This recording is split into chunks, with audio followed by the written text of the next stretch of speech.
কোন সংবিধান? এটা আওয়ামী লীগের তৈরি করা সংবিধান, তার নিজের স্বার্থে, দলের জন্য। এই সংবিধানকে কেটে আর 1/3 তারা করেছে শুধু একজন ব্যক্তির জন্য, এবং যেখানে কোনো প্রশ্ন করা যাবে না, কোশ্চেন। সংবিধানকে ব্যবহার করে বারবার মানুষের উপর অত্যাচার করা হয়েছে।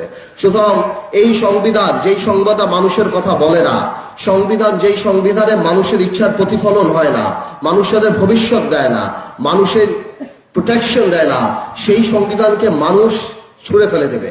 72 সালের রাষ্ট্র প্রতিষ্ঠিত হয়েছে যে সংবিধানের উপরে, সেই সংবিধান ছিল একটা ফ্যাসিস্ট রাষ্ট্রের কাঠামো, এবং সেইটার বিরুদ্ধে দাঁড়ানোর ছিল রাজনৈতিক কর্তব্য।